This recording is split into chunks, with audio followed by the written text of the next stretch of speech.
video from iGadgets Techie, and today we're going to be doing a quick comparison between the LG G2 and the newly released HTC One M8.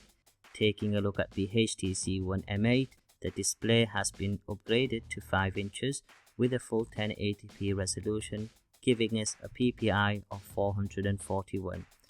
It's powered by a 2.3 GHz quad-core Snapdragon 801 processor, has 2 GB of RAM, has a dual camera setup on the back with a 4 ultra-pixel rear camera with a depth sensor, a 5 megapixel front-facing camera, comes in either 16 GB or 32 GB storage capacity with expandable storage, 2600 mAh battery, and it runs on KitKat 4.4.2 with Zen 6 overlay on top of it. To the LG G2, this has a 5.2 inch IPS display, again with a full 1080p resolution, giving us a PPI of 423. It's powered by a 2.26 GHz quad-core Snapdragon 800 processor, again has 2 GB of RAM, a 13 megapixel camera with image stabilization, a 2.1 megapixel front-facing camera, again comes in either 16 or 32 GB storage capacity, but here we have no expandable storage, a massive 3000 mAh battery, and now it's been updated to the latest KitKat 4.4.2 version with the LG skin running on top of it. A look at the HTC's design. On the side we've got the SIM card slot. On the right hand side we've got the volume rocker as well as the SD card slot. On the bottom we've got the USB port as well as the headphone jack, and on the top we have the power button with the infrared blaster. Taking a closer look at the LG G2's design, on the back we've got the volume rocker, power button as well as the 13 megapixel camera. On the front we have the 2.1 megapixel front facing camera, a speaker and some sensors.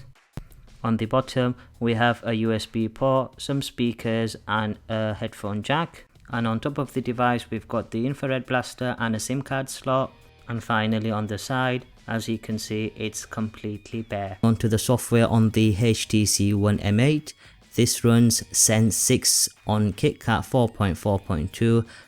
The software runs extremely smoothly and is very close to stock Android, but with some extra features. One of the main features on Zen 6 is Blink Feed, which integrates news articles of a wide range as well as all the major social networking services, always keeping the user well informed and updated. We also now have Motion Launch, and this basically allows to use gestures to perform specific actions. The main one I found myself using is double tapping the device to wake it instead of using the power button, but as you can see there's quite a few other options available here. Taking a look at the LG G2 software, I would say the skin is very bloated, and it's similar to what we find on the Samsung devices which has TouchWiz running on top of it. But the G2 skin is very customizable, giving the user the option to change the OS's themes, fonts, the keyboard themes and so on. We also have the option to change the look and design of the front touch buttons, as you can see here. We also then get Q Slide, and this option allows the user to launch applications as pop-up windows for multitasking. To test the audio quality on the LG G2, in my opinion the speakers are not best placed and it does interfere when you're using the device in portrait mode.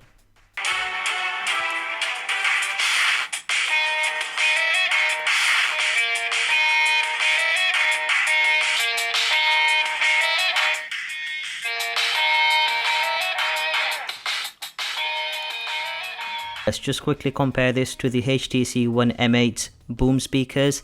Now the audio quality on the HTC One 8 is best on any mobile device, as you will now be able to tell.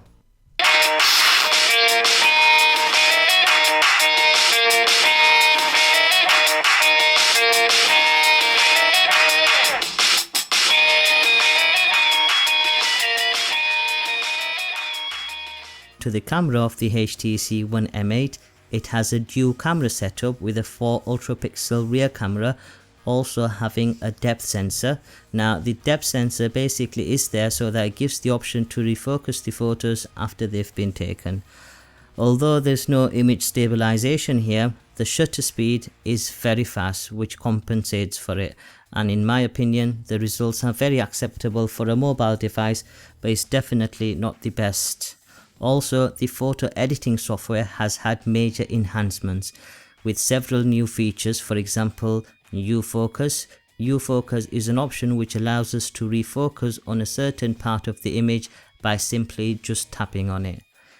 Then there's Foregrounder, and this basically allows to apply special effects to the different layer of the photos. We also get the Seasons feature and a lot of other photo editing tools. To the LG G2's camera, this has a 13 megapixel camera with optical image stabilization. The interface is again very similar to Samsung's TouchWiz with a lot of different modes available. The camera overall is quite impressive, producing good quality photos. My only gripe is that it is quite slow focusing sometimes, so you might not be able to get the shot you want when you want it. Onto the battery on the HTC One M8. This has been up to a 2600 mAh battery and will last you through the day unless you're a heavy gamer. Unlike the LG G2, this has a massive 3000 mAh battery, and in my usage the battery on the LG G2 lasted me for nearly 2 days on some occasions. Even if you're a gamer, this should really last you at least a day. Now, in conclusion, the HTC One M8 is a beautiful device with its full metal body and is probably the best built mobile to date. The software itself is very nice and I'm a big fan of Sense. In terms of the negatives, the device just feels too slippery in the hand and I'm always worried about dropping it. The camera, although adequate in my opinion, could have been improved a bit more. Overall, it is a very solid device. Now, the LG G2, although it was released last year, still performs very well and it does match up to the HTC One M8 in terms of performance. I'm not really a big fan of the skin, but it does have some quirky features and still runs quite smoothly. The plastic body for me though is a negative, not because it's plastic but because it's a fingerprint magnet, making the device feel very slimy in the hand. The best feature of the LG G2 in my opinion is the battery. The battery is amazing and in my experience it performs better than even the Note 3. That's all from me for today. Thanks for watching this video. If you did enjoy the video, please do give me a thumbs up. Any questions, leave them in the comment section below. Please subscribe and hope to see you all in the next one.